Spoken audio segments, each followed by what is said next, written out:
The sun was sinking behind the wide New Mexico plains, spreading molten gold across the dusty horizon as rancher. Luke Harland rode along the San Rito River, his horse moving slow and steady, its hooves beating a lonely rhythm against the hard earth. And the wind carried scents of wet soil from the recent storm that had turned the river wild, swelling it beyond its calm nature. And while Luke scanned the riverbank for the missing calf he had been tracking since morning, he suddenly spotted a trembling shape crouched behind the rocks, a shape so still it could have been a shadow, if not for the faint movement of wet hair clinging to bare skin. And as he nudged his horse closer, he realized it was a young Apache woman, soaked to the bone, shivering violently, clutching her arms tightly around her chest to hide the fact that she wore almost nothing, only a torn, thin cloth that barely covered her dignity. Her eyes bright with fear yet fierce with defiance, and Luke immediately looked away out of respect, clearing his throat as he asked gently if she was hurt. But her voice, weak yet steady, answered with a shame she could not hide that the river had swept her clothes away when she slipped trying to cross the current, explaining how the storm had filled the river with hidden power, dragging her under and ripping her garments from her body, leaving her exposed and humiliated on a land already cruel to her people. Yet Luke did not see an Apache enemy or a stranger meant to be judged. He saw a human being freezing in the evening wind, and without hesitation he pulled off his own shirt, his best work shirt, warm from his body, smelling of saddle leather and ranch smoke, and held it out toward her while he kept his eyes fixed on the rushing water to give her privacy, saying softly that she should take it because she was cold and because he was raised with manners. And when she finally reached out with trembling hands to take the shirt and slip it over her shivering form, she studied him with disbelief, as if a rancher offering kindness to an Apache woman was something rare enough to break the world in half. But before either of them could speak further, the distant thunder of hooves rolled across the plains, and Luke instantly recognized the three silhouettes approaching. Through the dust, the Harrow brothers, known troublemakers, known to harass anyone weaker than themselves, especially Apache women traveling alone. And as they drew closer with wicked grins forming on their faces, Luke stepped slightly in front of her, hand lowering toward his revolver, his voice low and calm, but filled with steel as he told her to stay behind him. And she obeyed because something in his stance, solid, immovable like a canyon wall, told her he meant every word of protection he offered. And when the Harrow brothers demanded Luke hand her over, he said a simple, firm no, a word that cut the hot wind like a blade, a word that carried a dangerous promise, and the standoff stretched, thick and heavy, until finally the brothers rode off, spitting threats that this wouldn't be forgotten, leaving Luke and the Apache woman alone with the rushing river, the rising moon, and a moment that would change both their lives forever. As she whispered her name, Neola, and Luke nodded gently, telling her she was safe now, though deep down he knew safety on the frontier was never guaranteed. Yet something in the way she clutched his shirt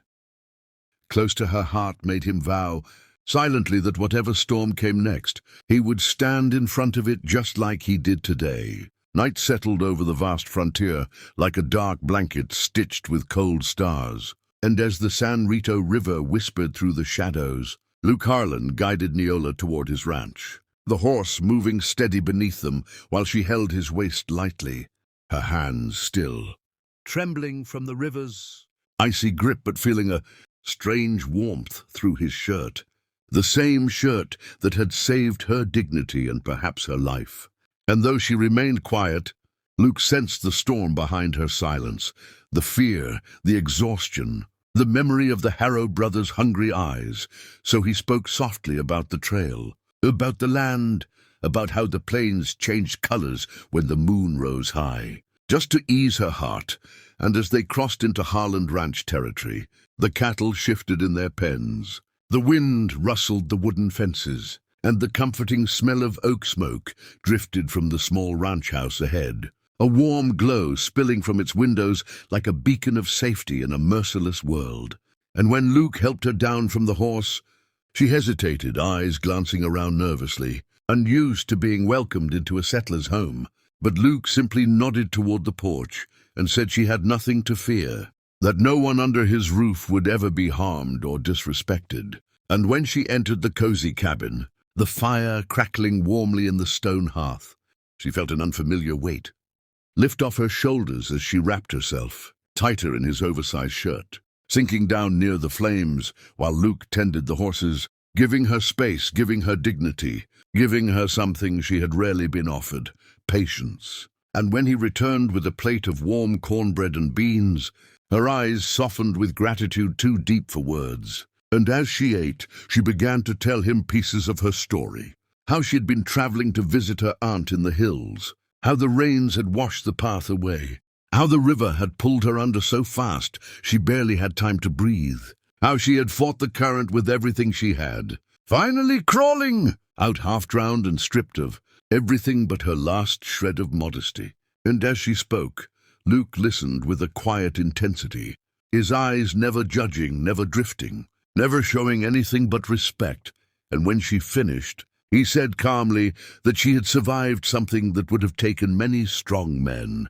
and she looked at him with surprise because no one had ever spoken to her like that before, not with admiration, not with genuine respect. And for a long moment, the two simply watched the fire dance, the silence between them warm rather than awkward. And though Neola felt safer than she had in days, the memory of the Harrow brothers gnawed at her courage. So she asked Luke why he had stood up to them when it could have cost him his life. And Luke shrugged with a modest smile, saying a man wasn't worth much if he couldn't protect the innocent, even when trouble followed. And he admitted quietly that something about the way she looked, cold, frightened, alone, had struck a place in his heart he didn't know was still alive. And at those words, Neola's breath caught, not because she feared him, but because sincerity was a language rarely spoken in her world. Yet here it was, wrapped in a cowboy's simple honesty. And as the night deepened, the fire grew dimmer, and Luke insisted she sleep inside while he took the chair by the door, keeping watch in case the Harrow brothers returned. And though she tried to protest, saying she was strong enough to handle danger, Luke simply tipped his hat and replied that strength didn't mean facing the night alone. And when she finally lay down on the blankets he'd prepared, she watched him drift into a light,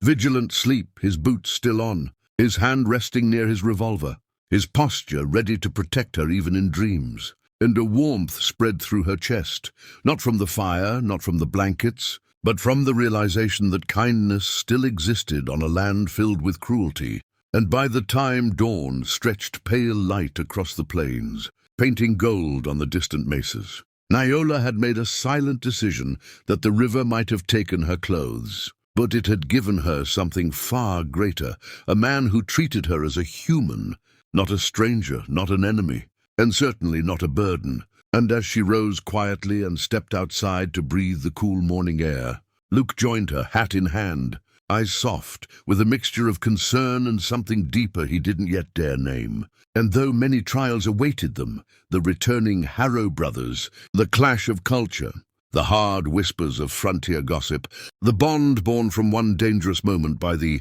river, was strong enough to face whatever storm came next, for the shirt he had given her had wrapped not just her body, but her heart, binding their fates like two rivers merging into one dusty, beautiful, unpredictable trail across the Wild West.